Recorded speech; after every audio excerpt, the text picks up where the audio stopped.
ఈరోజు మన ఆంధ్రప్రదేశ్ రాష్ట్ర ప్రభుత్వం కూటమి ప్రభుత్వం అధికారంలోకి వచ్చిన తర్వాత రాష్ట్రంలో ఎక్సైజ్ విధానంలో చాలా మార్పులు తీసుకొచ్చాం. ప్రజలకి ముఖ్యంగా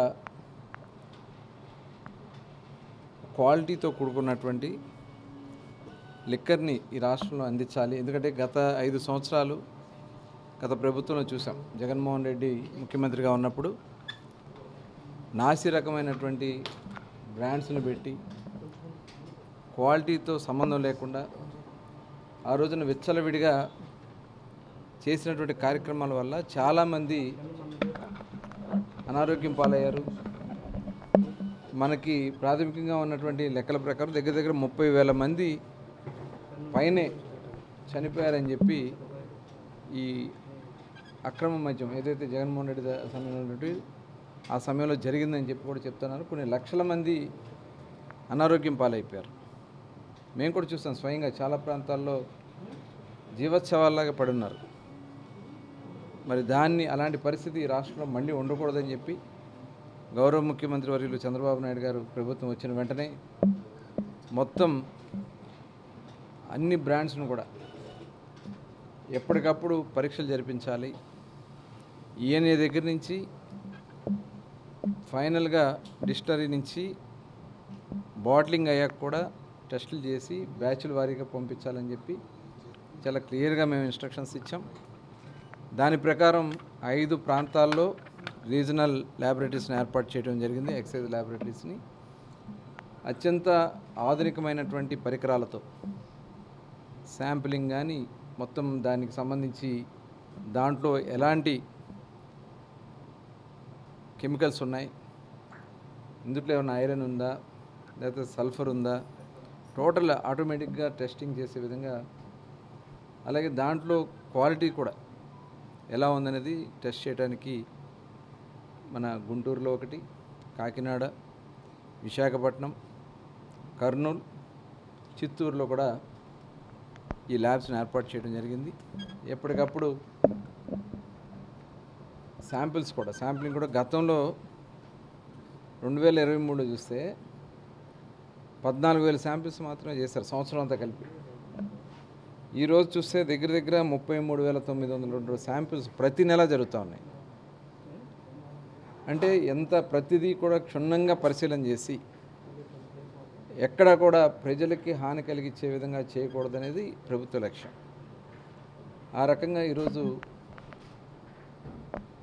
నాసి రకమైనటువంటి బ్రాండ్లన్నీ కూడా ఈ రాష్ట్రం నుంచి వెళ్ళిపోయినాయి. మరి ఆనాడు చూసాం విచ్చలవిడిగా రేట్లు పెంచారు తప్ప క్వాలిటీ ఎక్కడ లేదు. బీర్ సేల్స్ కూడా ఇవాళ చూస్తే దగ్గర దగ్గర 70% పెరిగింది. గత సంవత్సరం కన్నా ఈ సంవత్సరం మన రాష్ట్రంలో 70% బీర్ సేల్ పెరిగింది. అంటే గతంలో అవైలబిలిటీ లేకుండా చేశారు, అవైలబిలిటీ లేకుండా చేశారు. చాలామంది పక్క రాష్ట్రాల మీద ఆధారపడ్డారు. కొంతమంది ఇది నచ్చక మరి ఇల్సిట్ లిక్కర్ కూడా తాగిన సందర్భాలు ఉన్నాయి గతంలో. వాళ్ళందుకనే దాని మీద కూడా నవోదయం ప్రోగ్రాం తీసుకొచ్చి ఎక్కడ అలాంటివి జరగకుండా చేస్తున్నాం.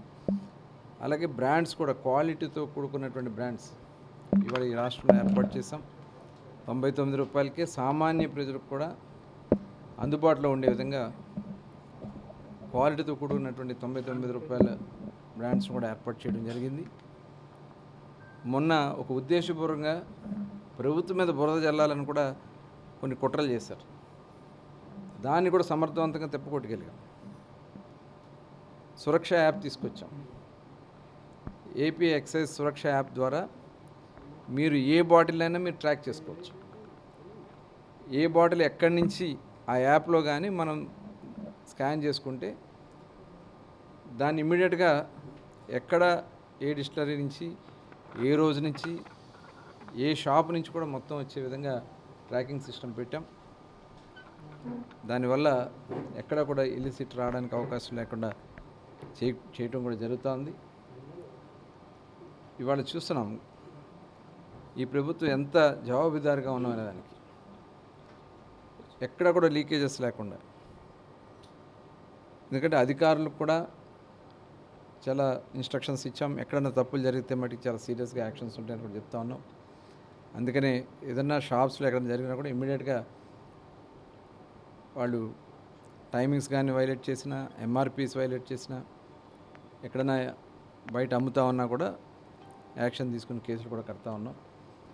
మరి ఈ ల్యాబొరేటరీస్ ద్వారా ఇంకా మరిన్ని అవసరం ఉంటే ఇంకా పెంచడానికి కూడా సిద్ధంగానే ఉన్నాం.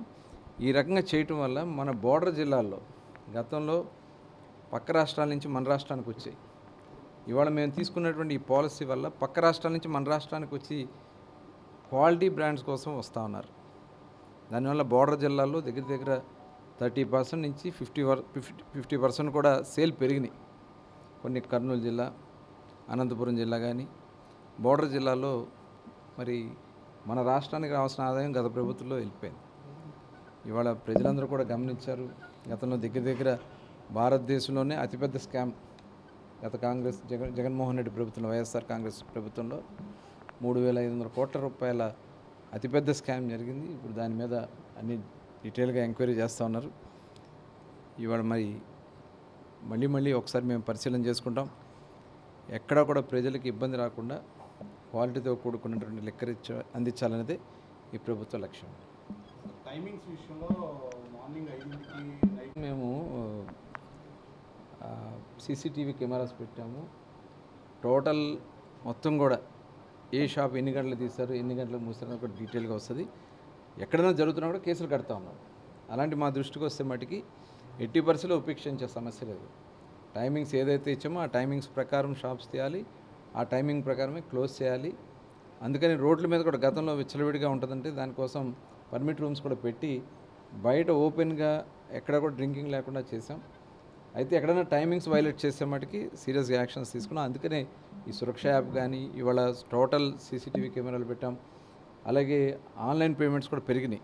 గత ప్రభుత్వంలో దగ్గర 99,000 కోట్ల రూపాయలు, 1,00,000 కోట్ల దగ్గర ఓన్లీ క్యాష్ పేమెంట్స్.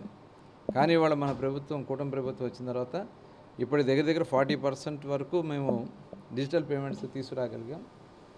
అట్లాగే ఓఎఫ్ఎంఎస్ ఎవరన్నా బ్రాండ్స్ కానీ ఏదైనా షాప్స్ వాళ్ళు పెట్టుకోవాలన్నా కూడా ఆన్లైన్ సిస్టంలోనే వాళ్ళు ఇండియన్ పెట్టుకునే విధంగా ఈ ప్రభుత్వం చేస్తూ ఉంది.